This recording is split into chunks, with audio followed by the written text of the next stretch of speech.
Life is hard. It comes at you fast, doesn't it? So is being an entrepreneur. You see people with the cars, the boats, the homes, and the travel. What you don't see is how many times they've failed, how hard they work, and how often they bust their butts. This is the Get Real Podcast. Get Real Podcast. We have a lot going on. We talk about life, mental health, business, ups and downs, and we have on some of the most exclusive entrepreneurs in the business world. People that have done it. No BS, no pump you up mentality, just keeping it real and raw. Let's do this. This is Get Real, and this is your host, Mark Lyford. Welcome to the Resilient Businessmen podcast, episode number 8. Today I'm joined by Mark, who's got a fascinating story that he's open to share. Honestly, about the ups and downs of business, from having it all, living in the Bahamas, super successful, to then losing it all and ended up in a bit of a sticky situation, to say the least. That's as far as I'm going to say. If Mark, you just want to introduce, and we'll kickstart your resilient journey. Yeah, well, thanks for inviting me on, Chris. I'm Mark Lyford. I'm currently based in the UK, 47 years old, although I feel a little bit older sometimes. But yeah, 47. I have two children. Well, not really children anymore, 18 and 22, two boys. And I've been an entrepreneur for a long time. Probably my entrepreneurial journey started when I was about 12 years old. 35 years really. Wow. It's quite common to hear that people have like paper rounds and selling sweets in schools and stuff, and then it starts from there. But where does your journey start, if it started at 12, 13? I guess it started I come from a very working class regular family, but my parents, my dad specifically, wanted to try and put me through private school education, and that had its advantages as well as its disadvantages. I wasn't particularly academic. My dad wasn't really not insistent, but keen for me to go based on that. It was more the discipline that I think certainly back then it gave you. I ended up leaving school with a GCSE C or above in cooking. So academically, it was a waste of time. I was more interested in ways of making money. But being in this school, my last school in the chain of three that I went to, I had, which you may not even know about or remember, but I had one of these, the first kind of digital organizers called the Scion Organizer. Spelt PSION, and these were the bee's knees at the time. And I've always been a bit of a tech geek, and I had one of these. And then I found a book that told you how to write programs, and all of my mates, most of which had a lot more money than I did, had got these Scion organizers. And I started coding these little, now looking back, ridiculous programs. Can't even remember what they did, but from this book. And then I started selling these programs to my mates for £1 and £2, and that's how it started. And then that lasted for about 6 months until somebody realized, hang on a minute, there's a book. And then it kind of went. But that was my very first thing. And then at about the age of, I've always been into, I'm an animal lover. I've always loved animals. And as a kid, I had everything you can imagine, apart from cats and dogs. I had birds, all kinds of stuff. But as a hobby, I was on my bike once, seeing these birds fly around, fascinated why these birds were flying around in a circle. Back then, went to the guy who I thought I could see where these birds were from, and it turned out that they were racing pigeons. And I was fascinated that you could send these birds hundreds of miles away and they'd fly back. And I just thought how cool that was, and that got me into that. And I persuaded my mum and dad to buy me a second-hand loft. and I started with a little loft, and then I needed another loft, and then there was one in the local newspaper back then. That's how people advertised back then, and we went to see this loft, and the guy wanted £300 for this pigeon shed, or he said, I want £350 and you can take all the pigeons that are in it, which was 60 odd pigeons. And I pulled my mum aside, trying to persuade her to let me get not just the loft but the pigeons. I said I can sell some of them, and that's how it kind of started. I ended up getting a loft, getting the pigeons, and then I sold all the pigeons, paid for the loft, and made a couple of £100 profit. And that turned me on to that. And I, come the age of 17 years old, I was buying and selling racing pigeons. I was importing, exporting them all around the world. I sold the most expensive back then. I sold a pigeon for was £6,000 to a guy in Japan for one pigeon. Yeah. And that was 1989, 90, something like that.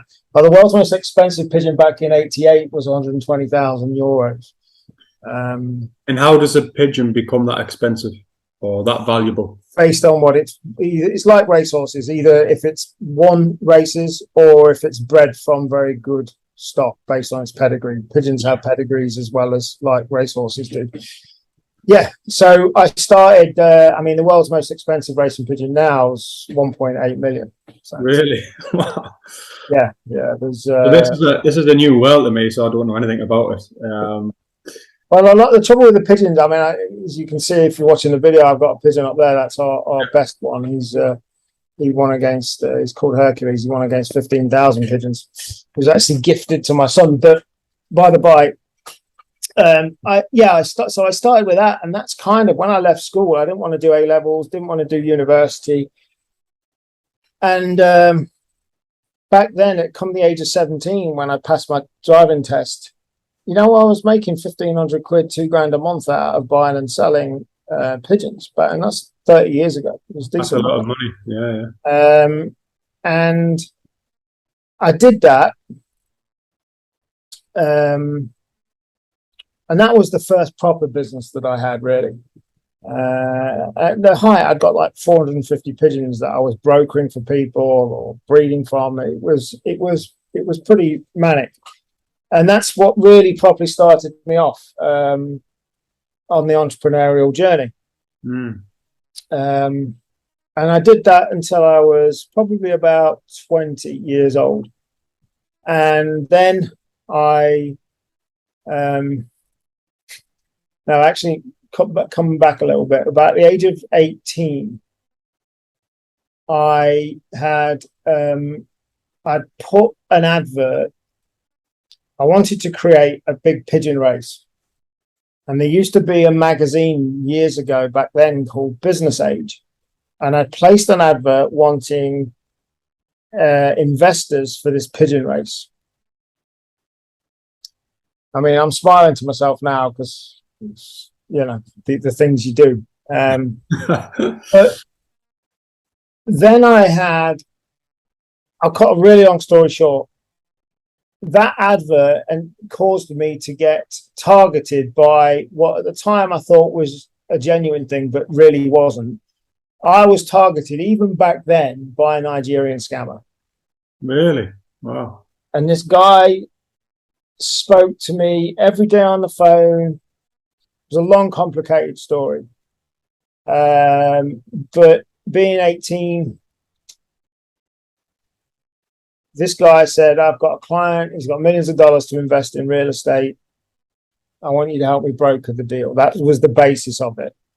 And in between all of this, I'd got my passport ready and I was ready to fly to Nigeria. And it was the one time my mum and dad have stopped me in my tracks and said, that passport's going nowhere and you're going nowhere, which looking back was a great thing. At the time, I wasn't very happy about it. But during the course of this client that I thought I was going to be representing, I got hold of a publication called the International Real Estate Directory or something or other. And so then I got all of these details of all of these property companies around the world, and I sent a covering fax, and I've got this client interested in investing. Please send me details of properties you've got. And I was faxing all night these different companies. Hardly anybody got back to me. One particular guy based in the Bahamas got back to me, and his name was Harry. And he called me the very next day, and he said, "This is Harry Dan here calling from the Bahamas. I got your fax." And I told him the deal, and he said, "Listen, I get one of these letters every week. I get one of these scammers every week. It's a scam. Ignore it." I'm like, "No, these are the real deal. They're legit." And that's what took me in a whole other direction. That one, ridiculously faxing a load of people trying to get details of properties for my multi-millionaire real estate investor. Gosh. I got to speak to this guy called Harry, and Harry was based on Grand Bahama Island in the Bahamas. And I spoke to him, and he's like, "Ignore it. It's ridiculous." And me being me, I wouldn't at the time. But then after I was a persistent individual, to say the least. And I thought, I like the idea of the Bahamas. This guy was an English guy. He'd been over there for 30 years. And I thought, I like the idea of that. And in between time, at the age of 17, I'd gone to the States on my own, first ever trip abroad, pigeon related stuff. And I'd got this idea of setting up this pigeon race, whatever. So I went, so I kept speaking to Harry. I kept calling him up. And one day, after probably 3 or 4 months of speaking to him, he's like, "If you're that bloody interested in the Bahamas, get yourself over here and I'll put you up and I'll show you around." Wow. So it sounds like you were very independent for such a young age. And yeah, I went to San Diego at the age of 18, Las Vegas, which was an experience when I've never been abroad before. wow. And I stayed as a guest of a pigeon guide over there. And yeah, it was a hell of a time. But then so Harry said that, and I think it was 7 or 8 weeks later, I was there. I said, "I've booked my flight, I've put the money together, got my flight, and coming over." And I flew in, and that kind of changed everything in a way, because I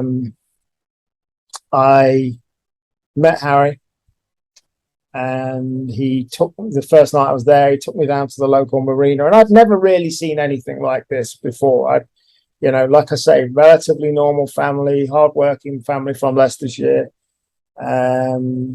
I'd always had it in my mind to go to the States, and I'd seen San Diego and various places, but the Bahamas was a different, special place, and it was a place that blew my mind. So I went, and to cut a long story short, since that first time, I used to go 3-4 times a year and go over and spend time with Harry, who became my mentor, really. And instead of being on the beach... So Harry was legit. This guy was legit, obviously. Yeah, Harry was a legit real estate broker over there that had been over on the island for 25 years at the time. And so I went, that whole ridiculous Nigerian faxing people thing led me to meet Harry Dan. And I ended up going over 3 or 4 times a year. I used to stay with him and his family. And it was kind of pivotal moment, really. And I was fascinated by the real estate business over there. I used to sit in his office and listen to him on the phone and in meetings. He used to introduce me as his internet guy. And from that, I had the idea of selling property. International real estate was my new thing, because I knew about the internet all those years ago. So this is 97. What did the internet look like back then? Can you remember? Was it? Yeah, it was dial-up modem. Yeah. The sounds. Yeah, I mean, it was... wasn't it? Like, really, times just went... Yeah, it was in its infancy. Yeah. And so I used to go to meetings and dinner with him. And so I had this idea of trying to sell property online. I also had my other idea of doing this race still. I was dead serious about trying to do this pigeon race in the Bahamas. And I met with, Harry got me a meeting with one of the big hotels. The hotel said that they could have it in their grounds. You may not know, do you know who Sir Freddie Laker was? No. So Sir Freddie Laker was the pioneer of low-cost air travel, really. Right. He took British Airways on and won back in the day. And Laker Air was the very first company to introduce low-cost air travel. Wow. And so Freddie Laker used to live between Fort Lauderdale and Freeport on Grand Bahama Island, and Harry was a personal friend of his. So I'm banging on about this pigeon race, and I said, but I'm going to need somebody to take them down to the final race. So Harry's called up Sir Freddie, said, I got a guy here I want you to meet. And literally an hour and a half later, I was on a Laker Air flight from Freeport to Fort Lauderdale. And so Freddie's picked me up in his Rolls Royce, and I've had a meeting with him. I mean, and he agreed to fly the pigeons down for the final race to another island in the Bahamas. It never went anywhere, but it was a hell of an experience. And then I'm trying to sell property online, but way too early. And Harry said to me one day, there's only one thing that's making any money. That's porn. Oh, I don't want to do that. I want to carry on with the property stuff. And then eventually, after about 6 more months of getting nowhere fast with the property stuff, I looked into it. I started going along lines, and I spent hours upon hours researching it. I got ripped off left, right, and centre from a variety of people and companies. It was Wild West back then. And by this time, I was living with my first proper girlfriend in a flat in Leicester, driving a cab at night to pay the bills. And I was about 10 months into it, and I was getting nowhere fast. And I said to my girlfriend at the time, I said, look, give me 3 more months, and if I haven't hit it, found something, I'll look for something else. Is this producing, taking sorry? part? Like, what are you doing with the porn industry at this point? This is that early that it was literally photos, legal and licensed US photos. You were buying. I had a website called pornsearch.net, which I was trying to get up and running. And then, so I set this 3-month deadline for myself and her mainly. And in between, about a month before the deadline, I proposed. She said yes. We'd been together a couple of years. Excuse me 1 second. And I proposed. She said yes. And then 2 weeks later, she left me. And I was a few weeks behind my deadline. Right. But the weirdest thing is the week she left, on the time I took her away, we went to Crete because I thought we needed some time together. I proposed in Crete. In that time, I found this site called Adult Check, which was kind of like it was a different situation at the time. You put sites up, but you were essentially an affiliate, and it had hundreds of sites, and you paid 1 monthly membership and you got access to all the sites. And I got to speak to a guy that was doing it, and he was earning good money. And I put 4 sites up while we were away on holiday just to see what happened. And I came back and I got my first paycheck literally a day or 2 later. So just within a week of her leaving, no, it must have been a couple of weeks after. Within a week of her leaving, I got my first $300 and something paycheck from this company. I'm like, so I've got the heartache of her leaving, and then I've got this. Well, I've actually made money out of, and I've spent 12 months of earning nothing. So then I said to myself, well, if 4 earn that, can 20 pay on my bill so I don't have to drive a cab at night? And sure enough, I coded them myself and they did. And to cut a really long story short, I went from having those 4 sites making $300 and something, and I went to 32,000 sites. And I was, in the space of 18 months, I was doing $2 million a year, 150 grand a month. Wow, what a transformation. Yeah. And did you ever see that lady again, or? No, I'm still friends with her on Facebook, actually. We, through Friends Reunited, which again makes me feel really old, we found each other. She's living in Australia now. She's all very happy, which is great. And in the meantime of that, during that 18 months, I'd met a new girl, and then she ended up being the mom of my kids. So yeah, so then at this time, it was manic. We were building 500 sites a day. And when I say sites, these were 3 or 4 page sites. But I even got it automated to where it was building the sites. We'd plug in the content, plug in a load of site names, and it just built them. It was mad. So yeah, that was the start of that. And it was, and I said to myself, regardless about the Bahamas, I want to live here. And it took me 5-6 years to live there. But so this was 98, 99, this was happening. And then in July 99, we were in the Bahamas. Things were going great. And I met Harry with my new girlfriend at the time then. And he's like, I'm tired of this real estate business. If I give you some money, can you set me up with some sites and whatever? And I said, of course. And don't give you any money. Just, yeah.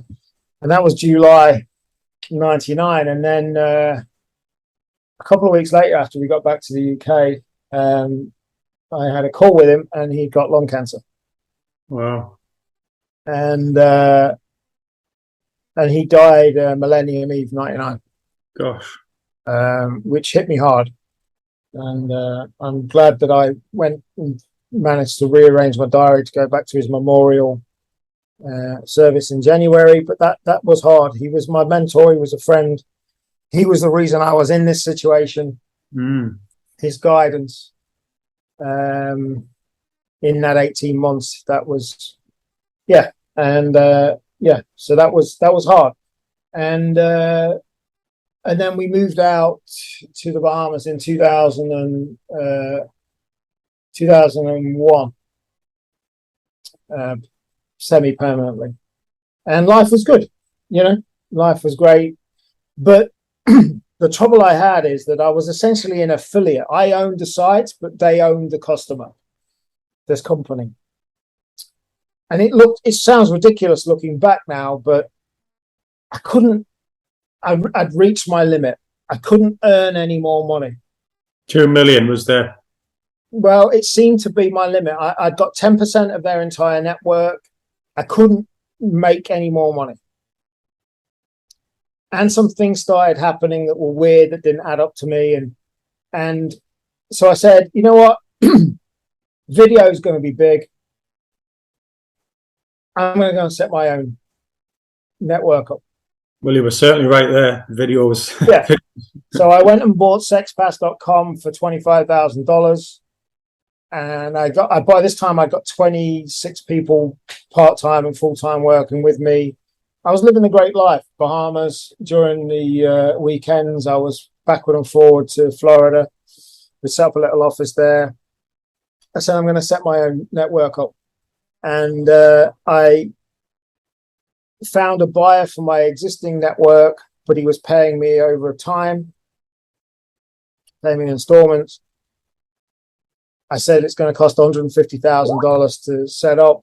It didn't. It ended up costing $500,000 to set up. And I'd sold my existing network for $1 million, but only 200 grand down. And as we're developing and we're getting ready to launch, weird things started happening. So much so I got the offices that we'd got bug detected, because I'm like, every move we make, this other company are making another move. Anyway, July 18th, well, really quickly, in May 2021, I was driving down the freeway in Fort Lauderdale, going back to the Fort Lauderdale airport, and I'm on the freeway and I'm playing some music, and I'm thinking, I can remember tapping the dash thinking, you've made it. Made it. Good feeling. Done it. You've done it. You're going back to fly back to your wife and child in the Bahamas. You're in Florida. You've made it. That was May 2021. July 18th, 2021, bang. Oh, right. 2021. Sorry, not 2000. I was going to say. 2001. 2001. I'm getting the decades wrong. 2001, May 2001, I thought I've made it.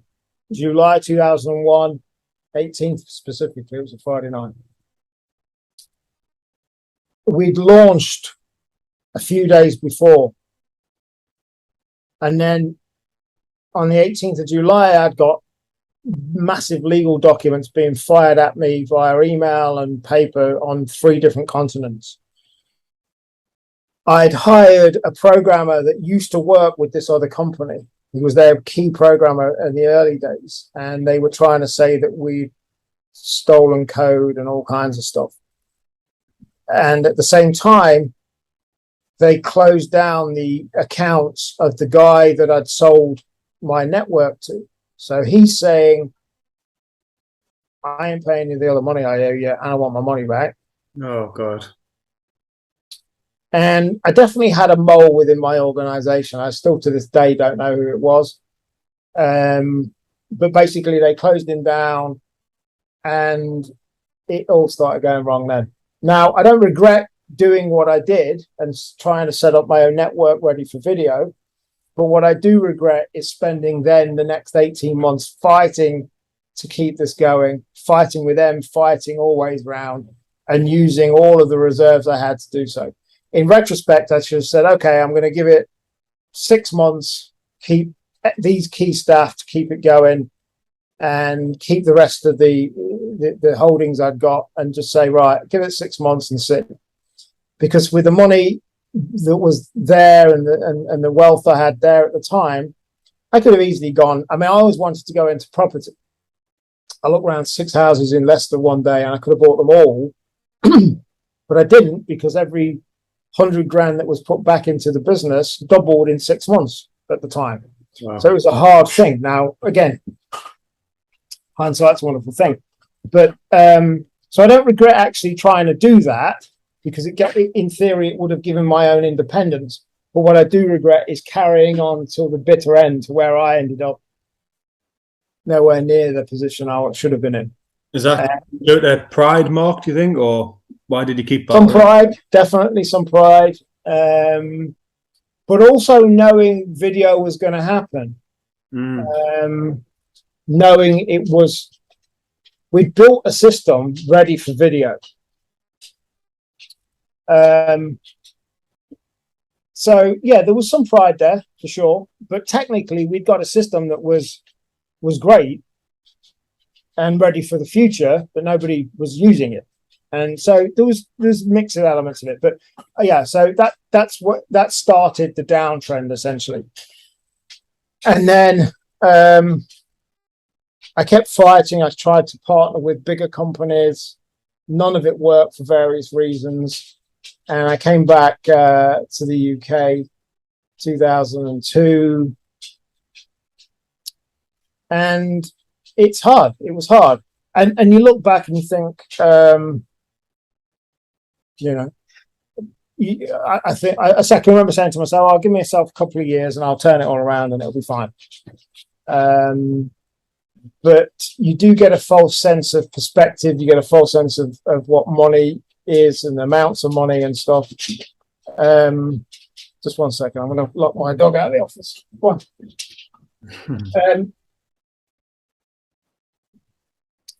Yeah, so I came back to the UK and tried still when I was in the UK to get it going, and various meetings with different companies to do it. It didn't work. The industry knew about the problems I'd got then, and it didn't work. And I tried so many different things, and it was hard.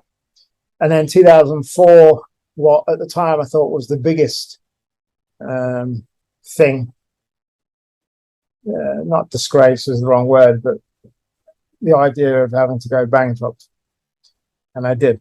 And talk to me about that, because I've seen a few people. Well, obviously we're about to head into a recession as well, aren't we? So yeah, and at the end of the day, as long as you're not going bankrupt on individuals that matter, and that, you know, personally wasn't the banks. I didn't mind going bankrupt on banks, if I'm absolutely honest. I didn't go bankrupt on any individual, you know. So I went bankrupt, and I was desperate, because although I'd gone bankrupt, I owed friends and family money, and you can't turn around to your friends and family and say, "Oh, I've gone bankrupt, I'm not giving you the money." You can't do that. So in my head, I'd still got this debt. Well, I had got the debt. The bankruptcy only got rid of the bank debts, really. And then again, you know, stupid decisions get made when you're desperate. And I was that desperate that a web designer, a friend of mine knew at the time, said, "Oh, I know how to grow weed." And ridiculously, I started doing that. So was that in the space of a few years, or just? That was 2005, 2006. And again, I look back and it was ridiculous to think now, but it was the first time in a few years I was really good at something. Right. Which sounds ridiculous, but I was really good at this. And I thought, well, if I can go 20, can I go 200 and get these debts paid off? Do 3 grows, my debts will be paid off, and then I can just be free of all of this stuff. And I can remember having a conversation with a friend of mine. I said, I don't know whether just to stick small. I know we're talking about illegal activity and people's own moral compasses, but I would never do anything that I know was illegal, but I think there's a very big difference between weed and other such drugs. I would never ever, no matter how desperate I was, do anything other than weed, because I've got similar views as well, to be fair, Mark. So, you know, I think it should be legalized, but that's another story. But so I made the decision that I was going to go and grow 200 rather than just sticking to it small and figuring out what I was going to do. And this was, and then in July 2006, you know, a few years that took its toll. And then in July 2006, one Friday night, my wife of my 2 boys just said she was leaving me. Wow. And that hit me really hard. And then 5 weeks later, well, a couple of weeks after that, I can remember sitting crying in my car with all the pressure of my wife leaving and this bloody weed grow we got going on in Leicester. And then 2 weeks later, I was at a lunch meeting with somebody, and I got a phone call from the police, and one of the air conditioning units had caught fire in the building. God. Sprinklers came on.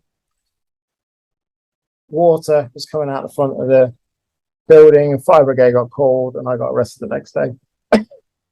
How much? I don't know if you're open to see if not, just cut it out. But how much were you making back then selling weed? Wasn't. I never sold any. That's the ridiculous thing. Oh. This was the first grow. Oh God. So the smaller grows I'd done, I just gave it to friends. 3 weeks before the first grow was due to finish in this building, it caught fire.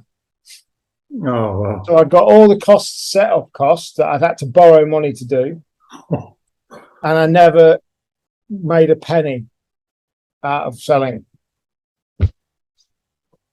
Excuse me. So I got arrested, and 2 other people who were working with it on me got arrested.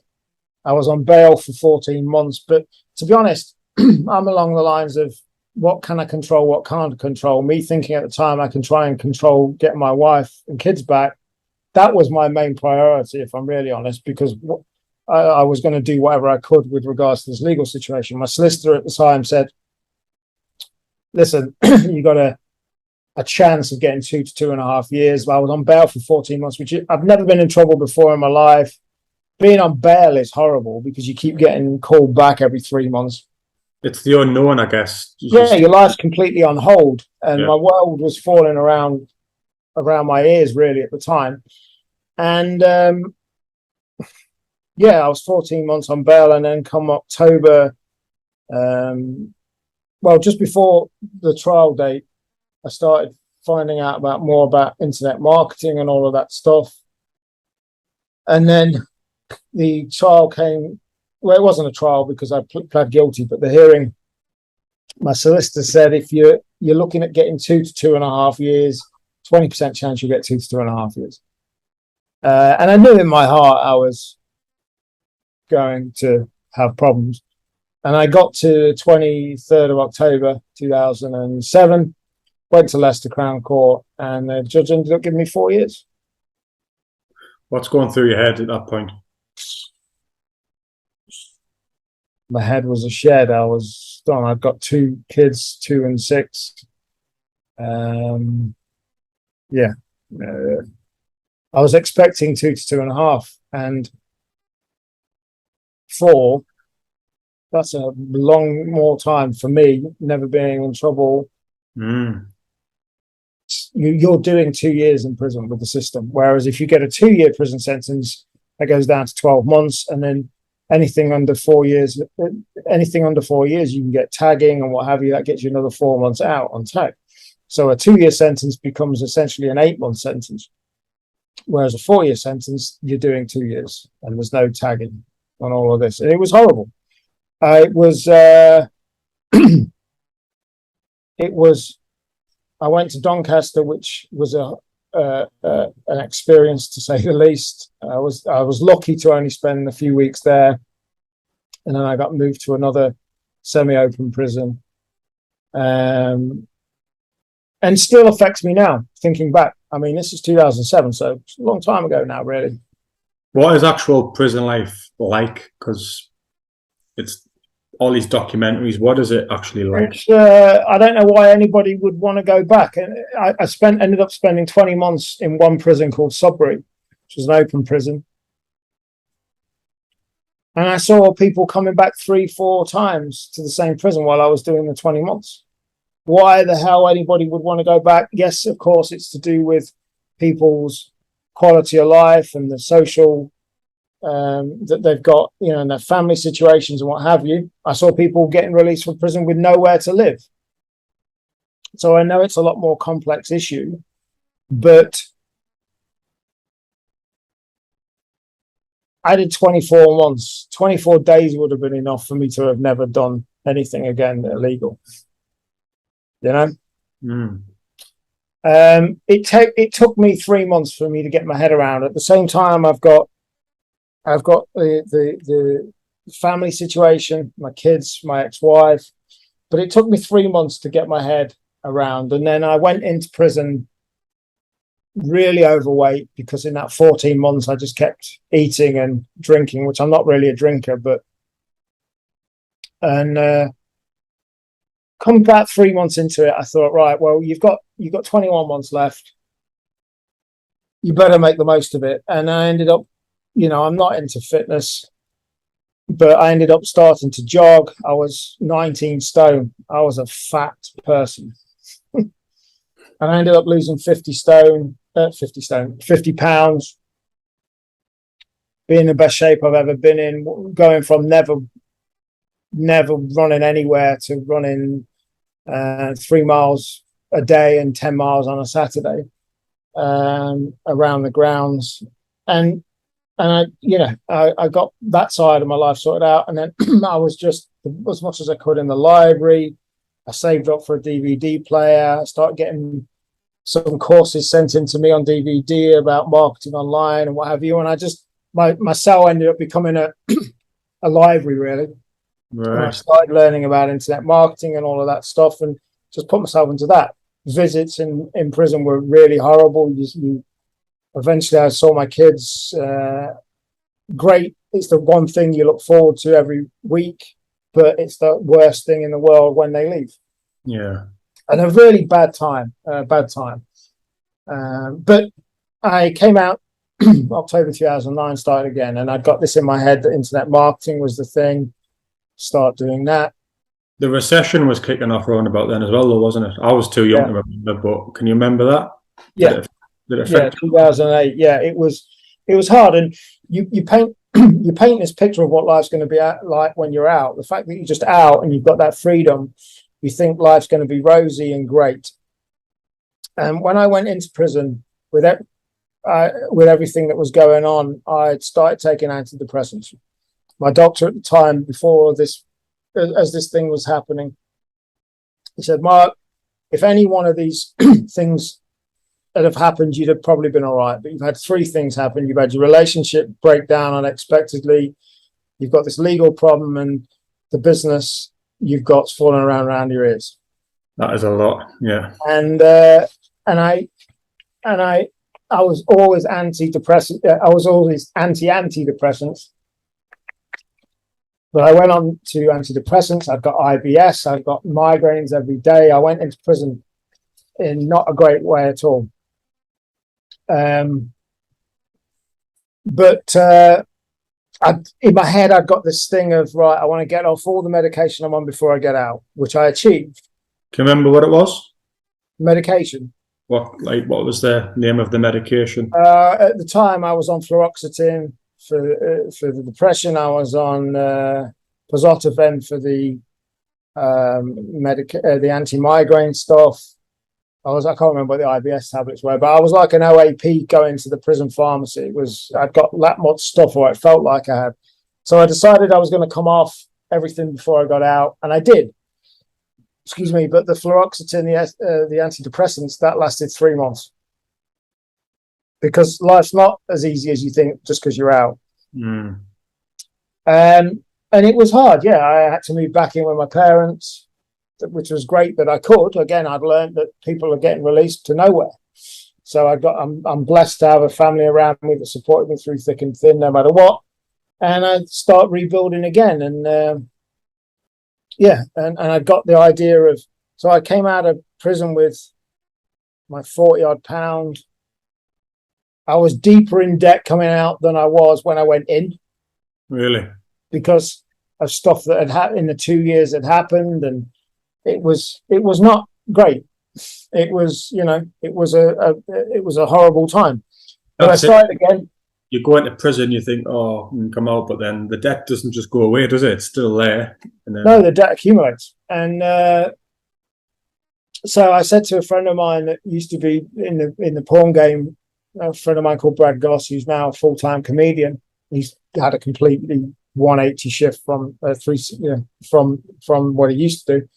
And I said, look, I got to start making some money. And he's like, there was a thing called the Warrior Forum. It's still going now. You can put digital products up and people buy them. And he said, well, what have you got? You've got a mobile phone and you've got a Mac laptop, which I managed to keep hold of.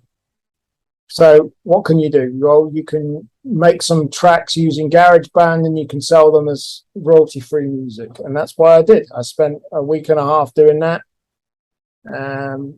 From my bedroom at my parents' place at the age of 34. Pretty depressed, if I'm honest. But I did that and it ended up making like $4,500, that product. Nice. And that's what started me off. And then I started going to various seminars and I thought, right, that's what I want to do. And I Took me about 18 months to speak on stage about marketing online. I'd learned a lot. Finally got onto a big stage talking about it. So I don't really want to be selling off stage. That's not my thing. I don't want to be selling to people that've got their last 500 quid on their credit card. It didn't feel right.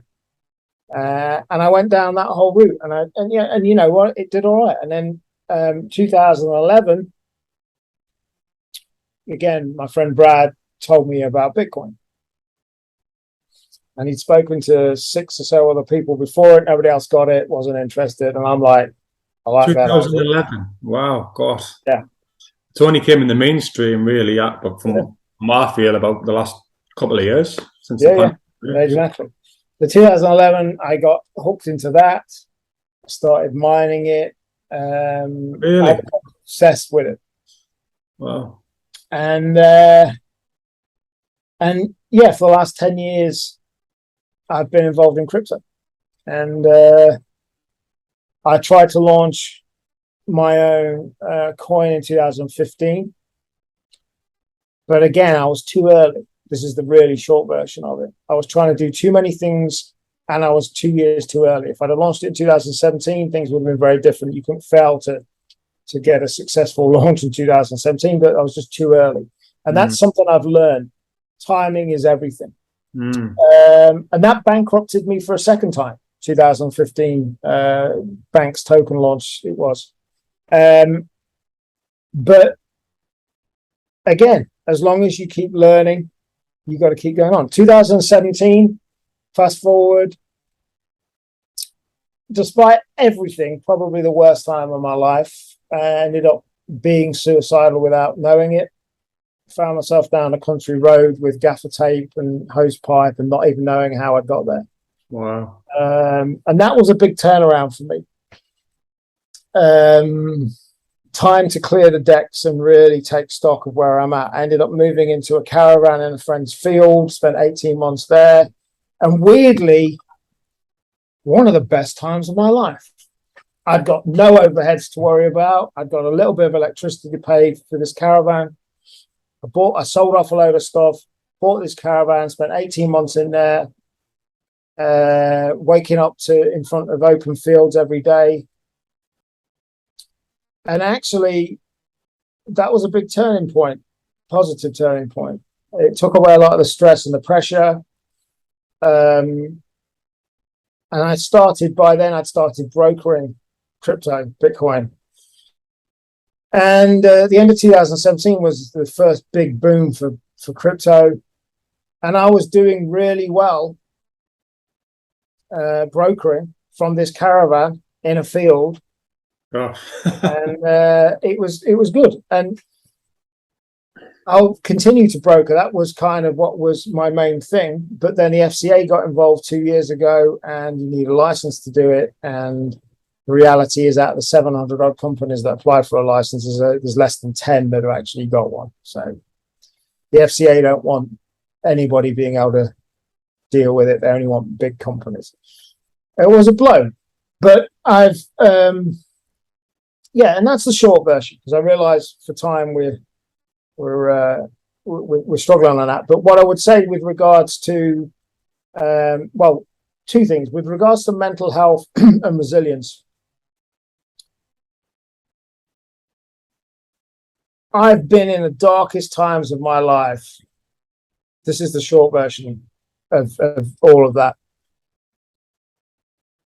And I have got to a point where I never thought I would get to. I got 2 kids. I've got a great family around me. I hadn't got a partner at the time, but apart from that, I'd got a good group of people. A couple of things I would say about it. Unless you've experienced it, you don't get it. It's hard to get it. You can't get it unless you've had it. And if you are going through it, as I try and say as many times as I can on social media, if you're listening or watching to this now and you're going through hell with mental health, me telling you things will always get better will not make a blind bit of difference to you hearing this now. But trust me, after the story I've told you, and that is the short version, it will. I have had times thinking I'd just be better off having a heart attack. The life insurance would pay off out, and everybody would be okay. And I haven't got the guilt of taking my own life because it wouldn't have been my thing, and that would be the easiest way. You find yourself in thinking things you would never ever believe. But if you're listening to it now and you are going through hell, it may not be very impactful to hear it, but trust me, things do get better and they can change. And that's all you can say. But again, you can look back retrospectively and say, yes, he's right. But if you're going through that now, nothing that anybody says really matters. Yeah, I've struggled myself on multiple occasions. And when you're in the thick of it, just nothing seems to go right. But we're both still here, alive. And that's the key thing. And with regards to resilience in business, a couple of take homes, I would say, if you say something's going to cost $1,000 or 10 grand or 100 grand to do, double it, because it always ends up pretty much doubling. If you say something's going to take 3 months to do, assume it's going to take 6.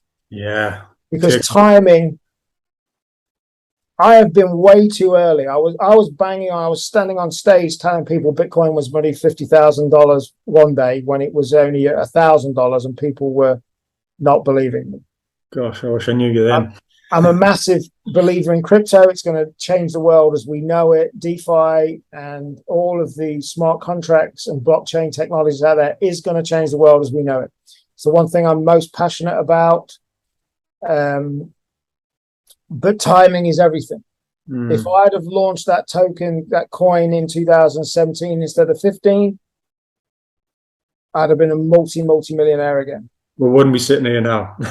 Put it that way. Hopefully, maybe would do, but just slightly moved ahead in the plans. Yeah. So I would say with regards to mental health, that, like I said, but with regards to planning, look, I'm not entirely convinced whether entrepreneurs are born or molded. My dad's always worked for himself, but again, you're self-employed. Big difference between being self-employed and an entrepreneur. I think the early days of seeing one of the big benefits of the schooling I had was I saw how the other half lived, as it were. And I can remember seeing all my mates being picked up in Mercs and BMWs and what have you, and then my dad coming and picking me up in a Datsun 120Y, which is the old Nissan, named for Nissan.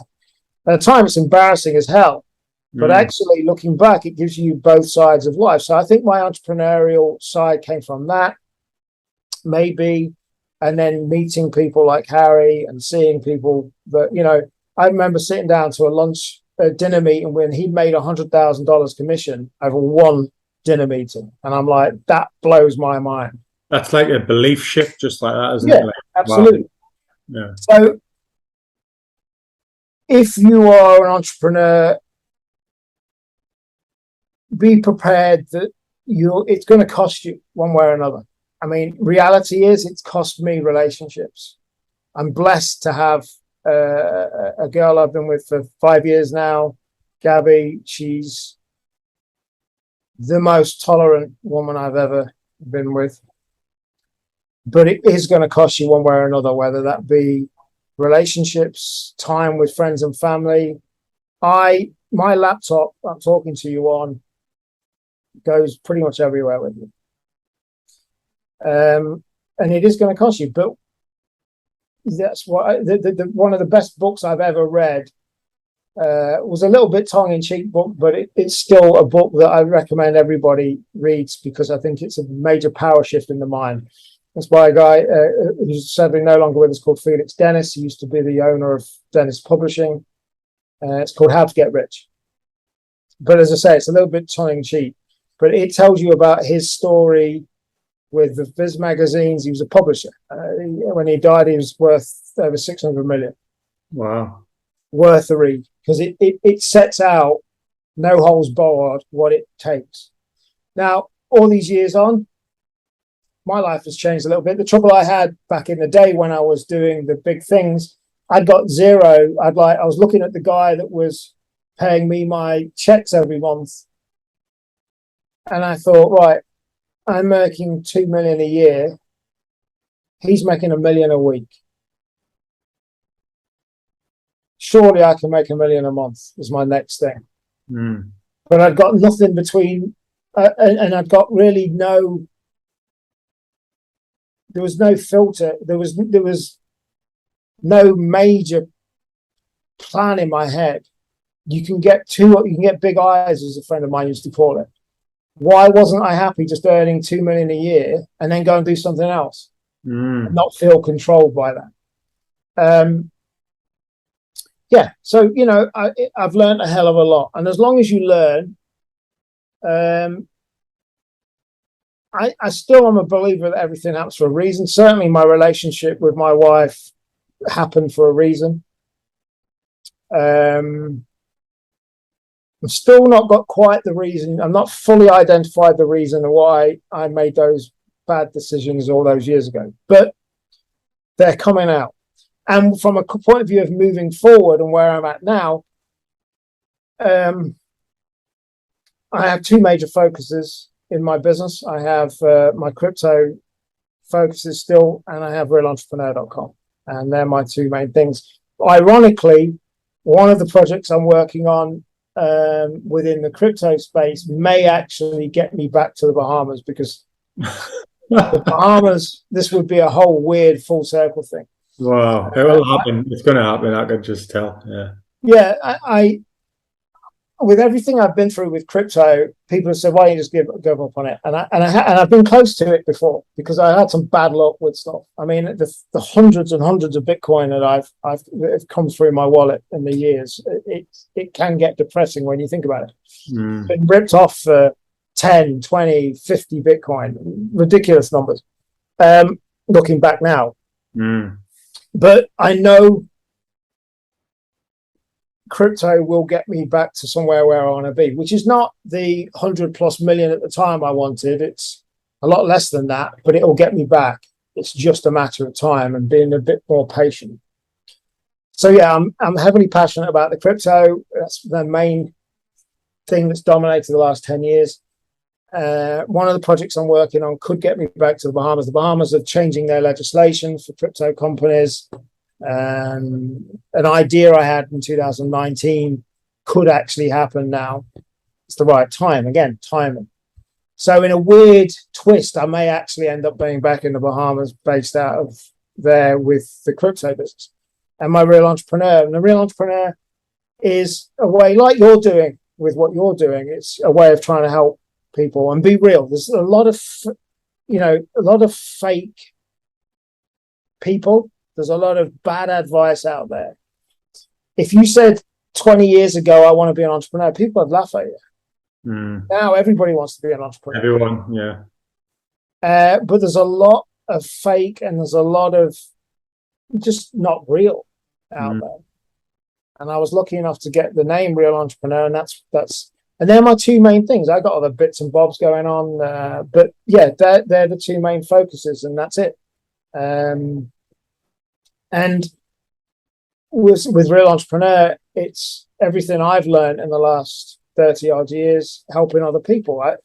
I'm excited by, although we are going into bleak economic times, that will create opportunities. And I think anybody looking to start their own business or make that shift, people need real world advice from people who have been there and done it. And as I say, apart from serious ill physical health, there's not a lot. I've been lucky. I've been blessed to have no physical ill health, but there's not a lot else I've not been through. And I think I know, because I do help people with it, and they're my two things. And yeah, and I'm looking forward. I'm 50 years old in 3 years' time, which makes me a dinosaur in the crypto industry, and feel old anyway. But it's always having that belief that I will get back to where I want to be in everything, and things are a hell of a lot better than they were. And when I look back to having to borrow 20 quid to get petrol to get home when I'm coming out of prison, I quite often look back to those days and being in there and thinking you're doing a lot better, and it's taking stock of where you're at. Now, am I happy? No. Am I happy with where I'm at? Am I content? Far from it. But with what I've got going on, 12 to 24 month overview of plan, I can see to keep going, keep executing the plans we've got, and things will be a lot better than they have been for the last however many years. Just a quick one on Bitcoin. Where do you think that can be, like the value of Bitcoin in the next 10 years? Because a lot of people say, X amount. But where do you think? Well, again, this podcast is going to be around for years. So the price right now, whether I personally think it's going to take a hit in the short term. Listen, my personal, again, it's not advice, it's not investment advice. My personal opinion is I was sitting on stage in Manchester 2015 saying Bitcoin would be a $50,000 thing, and it was. Bitcoin will be over $100,000 at some point. It's just a matter of time. If you start running the numbers, it could be significantly more than that. My advice, it's not advice. My thoughts are people should hold a bit, and as a long-term strategy, it's worth holding. We've got a lot going on in space, and crypto is going to change the way the world works, and Bitcoin specifically. Look, all markets have their ups and downs. The difference now is that when the stock market was going down previously, Bitcoin would go up, and there's more correlation to the stock market now, which actually means it's becoming more mainstream. And I mean, as we speak, it's $22,000.